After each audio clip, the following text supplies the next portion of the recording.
I met him through my brother. He was my brother's best friend. I met him at the age of 14. And we got married right out of high school. And so we've been longtime sweethearts, high school sweethearts, as they say. My name is Brenda Smith, and I lost my husband in October 21 to COVID. And it's been a rough drive, but I'm getting there.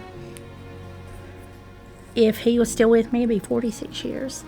We tried to stay away from COVID. Marvin never lost his job. He wore his mask, and we followed the rules. And some of my family one of the younger ones got COVID. We were in quarantine, and we were in quarantine till October the 6th. Well, I started feeling bad. Went to the doctor, and I was feeling really rough. And Marvin had just started a new job working from home. After he retired, he had been with them for 19 years. And so actually he retired in less than a month. He had passed. But my oxygen levels were way down, and so they took me by rescue to the hospital.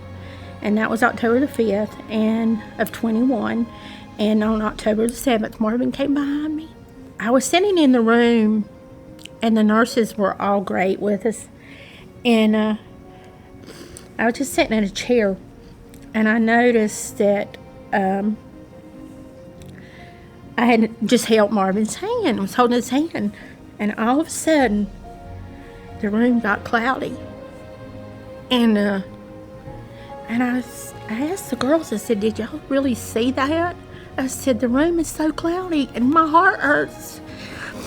And I truly believe the nurse went over, and I think she opened the windows, and the bright sun shined into that room. And I know that was the time Marvin left us. Marvin went to see his Lord and Savior. He'd always done it. And I told him, I said, "Honey, you've gone. You've done what you need to do here. I will take it from here." So he passed on October the 17th. And so I got strong. Through Jesus' grace is how I got strong. And the faith that I had to keep going, even though I was really sick. It's not easy. I do miss him so much. Even when I knew Marvin wasn't going to make it, God was still holding me in the hospital.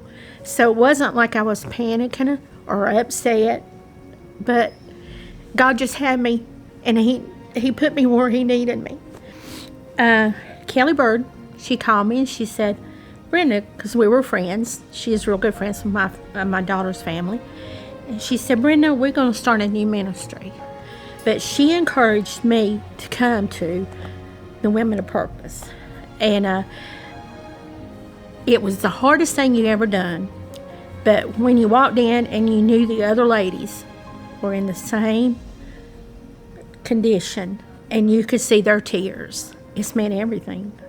Because I don't know, because I'd cry, and some of us would cry more than others, and I'm the one that cried a lot. But just to hear other women, it helped to get to talk about it, and me to get to talk about Marvin. I love talking about Marvin, and we have made such friends there.